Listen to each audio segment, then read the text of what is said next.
up guys, welcome back to my channel. It's Naja Nicole here and we're back with another video. As you can tell, I am pretty tired. It is almost 6 a.m. It's 5:58 right now on Friday. So I'm just waking up and about to get ready for the gym.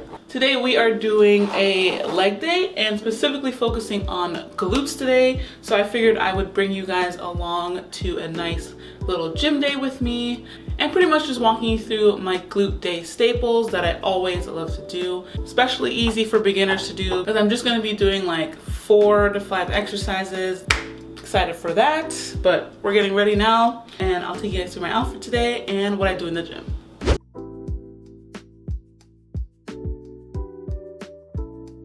Every time I go to the gym, I kind of stop doing like a ponytail.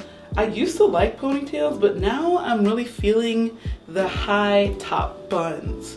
I don't know, they're kind of fun. They're kind of annoying when you're doing cardio because you're like bopping around all over the place, but I like them. This just gets the hair out of the way, especially when you're squatting or something like that. You don't have to like flip the ponytail over the bar anymore. It's just a little bit more convenient to me.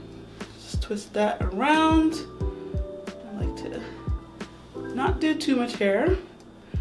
Then kind of situate it the way I want it. Sometimes it doesn't really work, but other times, she's beaut. One thing about me, I never do makeup for the gym. One reason why is because I wake up this early and I'm way too tired. And also, my gym, we're still wearing masks in there. So what is really the point of putting on makeup when people can't see half of your face? Right? It's just a lot of extra effort and I don't want to put that in. But today I'm just going to put some moisturizer on because it was a snowstorm outside last night and I don't want to get dry out there. And then I'll put on some chapstick and call it good. Time for the outfit.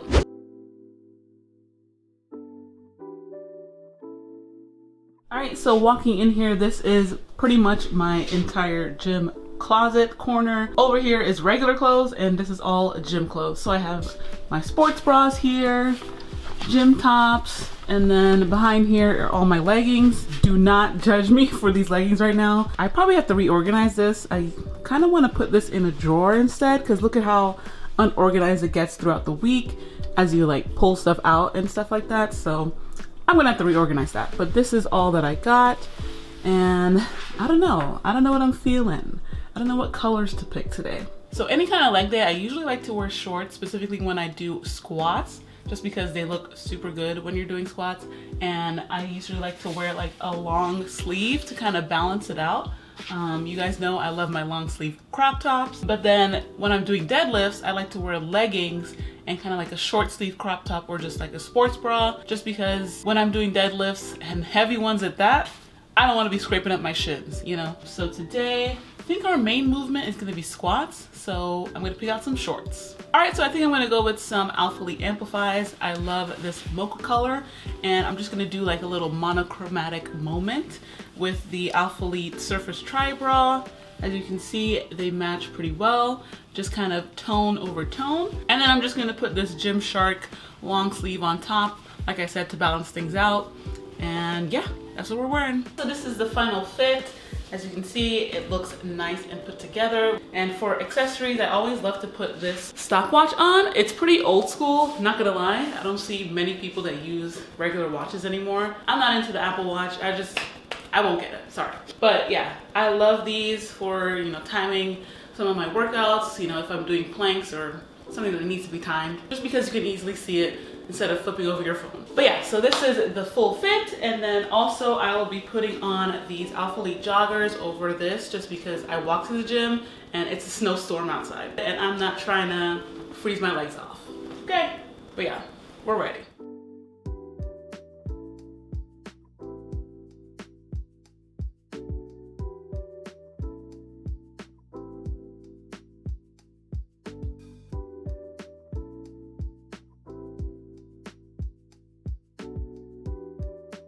Fun fact, I do not do any pre-workout or any pre-stuff before the gym. I just love my water. I'm not really into all of that. I don't know why.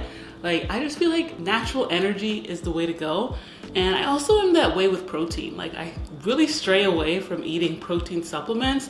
I just want to eat actual protein, like meats, eggs, and all that. I don't know, that's how I like it. I just like to stay away from all that processed stuff.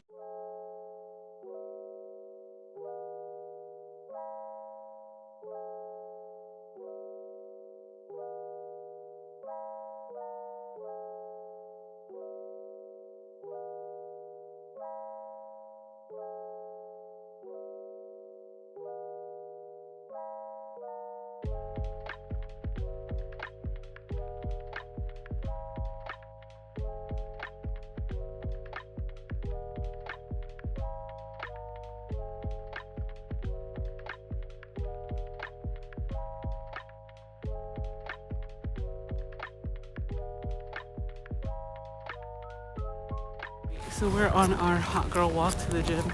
I miss having a car specifically because you can't jam out. You can't really do much. So I'm trying to get hyped up on this walk with a podcast in my ear and being pretty much freezing.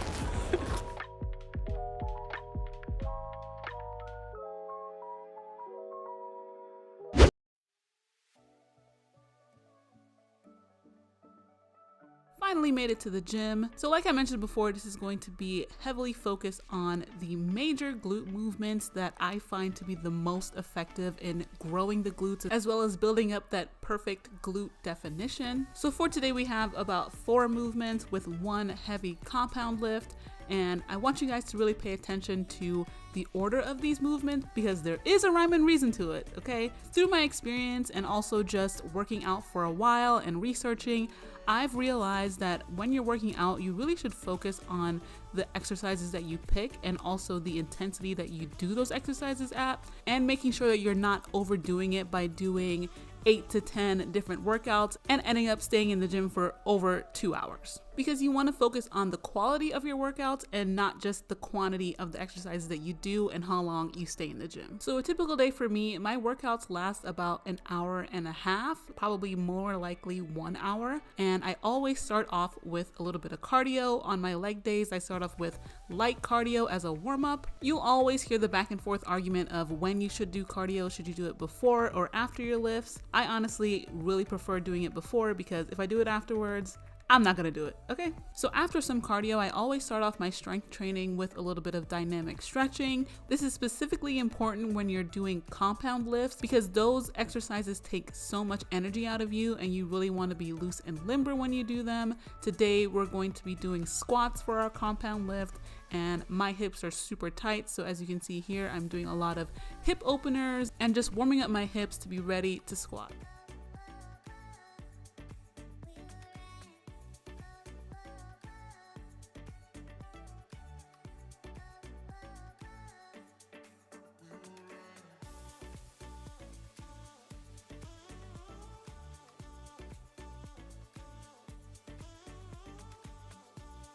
So why should you start off with your compound lifts? Like I mentioned before, you want to save your energy for these so that you can maximize hypertrophy and how much your muscle responds to the workout, because compound lifts are going to be the most difficult and they're going to be the most rewarding because they target multiple muscles at once and just builds overall strength for other exercises. So for squats, I usually set them up as a pyramid set, meaning that I start off with low weight and high reps and move to high weight and low reps. So here I'm starting off with 4 sets from 8 down to 2 reps as I move up in weight to my top set, which would be my most challenging set. So once you're done with your compound lift, the next thing you want to move into is more isolation movements and complementary movements. So these are going to be the exercises that work around 1 to 2 muscle groups. And I've recently learned and started implementing the structure where you're moving from more shortened position movements to longer position movements, which means that the movement you start off with is where your muscle is in its stronger point in the shortened position, and then the exercise that you end with is in the longer position, which is a little bit more challenging. So that kind of helps me to push myself towards failure and keep my energy and intensity throughout the workout. So here I'm starting off with 4 sets of 10 with my favorite short position movement for the the glutes,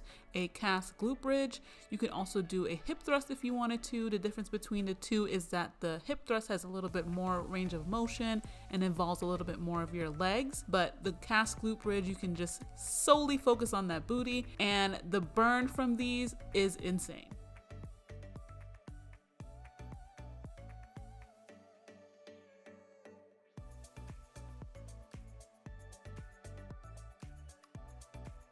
Next, we're setting up for some Bulgarians. I literally hate these, but they are amazing for building the glutes, so it's a must have. I like to start off from the ground so that I keep my balance instead of just hopping around. Once I'm set up, as you can see, I push my hips back into a slight hip hinge, which really helps to target more of your glutes instead of your quads in this movement, and try to focus on pushing through the middle of that working leg instead of pushing off from the back leg. The back leg is just for stability. So this is going to be working your glutes in the mid to short range. So as you can see, we're moving from short to mid to long. So you don't necessarily have to follow this method, but I find that it really just helps to give me a little bit more structure when I'm trying to think of how to plan out my workouts. And it helps me just to keep things a little bit more consistent and in order instead of just walking into the gym and doing whatever I feel like. Now moving to our long position movement, we're doing glute bias dumbbell RDLs, which are literally the holy grail of building your glutes. At least in my opinion, they are one of my top number ones for glute day. The main thing you want to focus on when you're trying to target your glutes is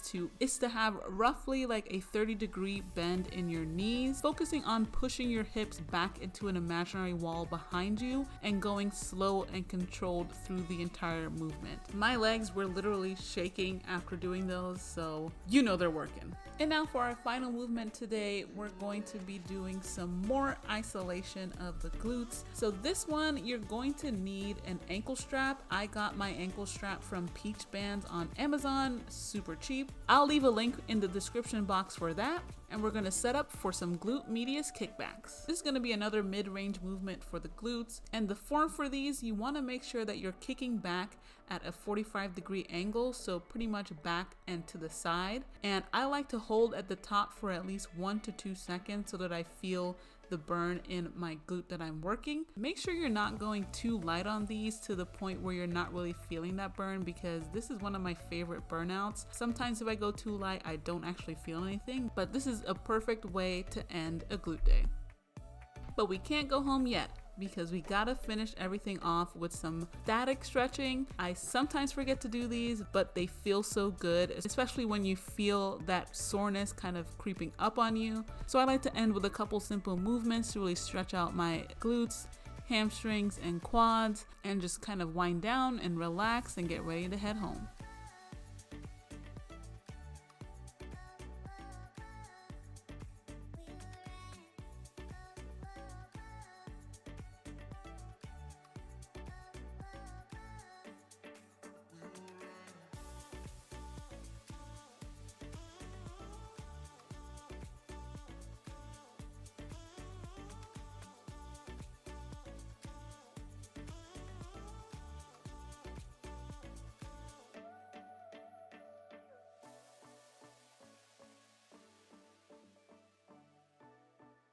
Gotta stay focused on that temptation.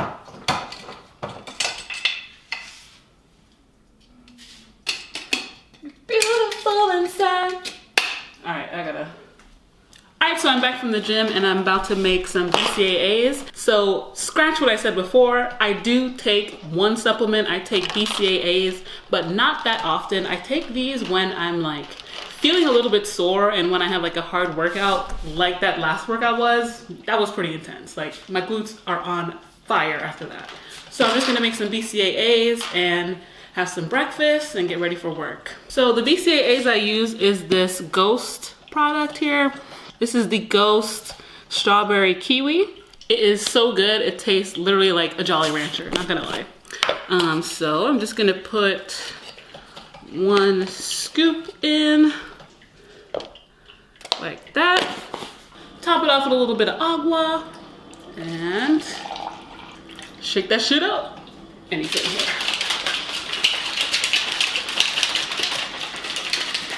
I want like a portable thing that just shakes it up on its own, you know? Okay. So good. But yeah, that is it, guys. I hope you enjoyed this video, this glute day in-depth explanation. Like I said before, this was one of my staple glute workouts and glute movements all compiled into one, and it's literally just like 5 to 6 movements, so this is very beginner friendly. So if you try it, let me know in the comments. But yeah, thank you guys so much for watching, and I'll see you guys in the next video.